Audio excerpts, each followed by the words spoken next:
ምንም ይዘን አልመጣንም፣ ምንም ይዘን አንሄድም። ራቆትህን ነው የተፈጠርከው፣ ራቆትህን እንዲሁ ትሄዳለህ። እንደዚሁ ነው እዚህ ምድር ላይ የመጣ ነው። እኔም ሱፌን አውልቄ እናንተም ያላችሁን ነገር ጥጣችሁ እንደዚሁ ራቆታችን እንሄዳለን።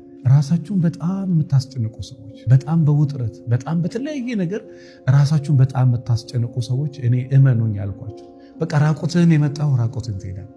በትዳር ጉዳይ፣ በልጅ ጉዳይ፣ በገንዘብ ጉዳይ፣ በስኬት ጉዳይ፣ በስማችሁ ጉዳይ በጣም ራሳችሁን የምታስጨንቁ ሰዎች በቃ ራቆትህን የመጣው ራቆትህን ትሄዳለህ። ከሰው ጋር በጣም ተነካክሳችሁ ለሰው በጣም አስቸጋሪ ሆናችሁ ለራሳችሁም አስቸጋሪ ሆናችሁ የምትኖሩ ሰዎች በቃ ራቆትህን የመጣው እንዲሁ ራቆትህን ትሄዳለህ። ስለ ካምፓኒ፣ ስለ ስም፣ ስለ ታዋቂነት፣ ስለ ፍቅር፣ ስለ ሴት፣ ስለምን ቺት የምታደርጉ ሰው በጣም ምንም አይነት ህይወት ላይ ሆኑ በጣም ለሰው አስቸጋሪ ለራሳችሁም አስቸጋሪ የምትሆኑ በጣምም ደግሞ ራሳችሁን በቢዝነስም በስራም በብዙ ነገር ራሳችሁን የምታስጨንቁ ሰዎች እመነኝ ራስን የምታስጨንቅበትን ነገር ትተኸው ትሄዳለህ፣ ትቼው ይሄዳል። ስለዚህ በተቻላችሁ መጠን የሚያስጨንቃችሁን ሁሉ በእኔ ላይ ጣሉ ይላል እግዚአብሔርና በጣም ከመጨነቅ በጣም በጭንቀት ሰበብ ብዙ ሚሊዮን ሰው ህይወቱን እያጣ ነው። በጣም የስኳር፣ የጨጓራ፣ የጉበት፣ የማይግሪን ታማሚ የሆነ በጣም ብዙ ሰው። ስለዚህ በተቻላችሁ መጠን ጭንቀትን አስወግዱ። በቃ ጀስት ሪላክስ። ምንም ነገር እግዚአብሔር ሲፈቅድ ነው። በቃ አንተ ስለተጨነክ ቢሆን እኔም ተጨነቄ የጭንቀት በርሜል ውስጥ ቁጭ ብዬ አይቼዋለሁ። ስለዚህ ስለተጨነክ የሚሆን ነገር የለም። እግዚአብሔር ሲፈቅድ የሚሆነው ነገር ነው። ትዳር እግዚአብሔር ሲፈቅድ ነው። ልጅ እግዚአብሔር ሲፈቅድ ነው። ገንዘብ እግዚአብሔር ሲፈቅድ ነው። መኪና እግዚአብሔር ሲፈቅድ ነው። ቤት እግዚአብሔር ሲፈቅድ ነው። የምታስበው ሐሳብ የሚሳካው እግዚአብሔር ሲፈቅድ ነው።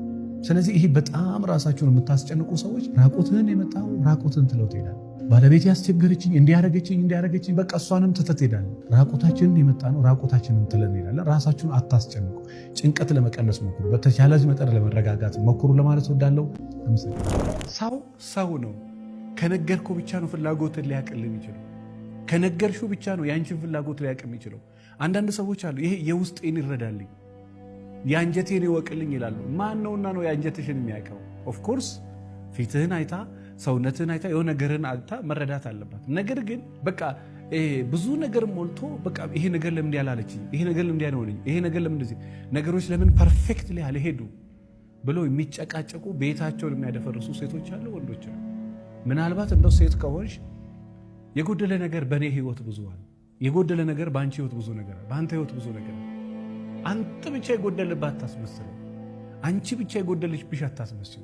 በጣም ደስ የሚሉ ልጆች እያላቸው ጥሩ ሰው የሚወዳቸው ሰው የሚያከብራቸው በጣም ቤተሰብ የሚያከብራቸው እነሱማ ለታሪክ ተብለው የማይጠረጠሩ የሚገራርሙ ሰዎች ውስጥ ለውስጥ እየተቦጫጨቁ ነው የሚኖሩት።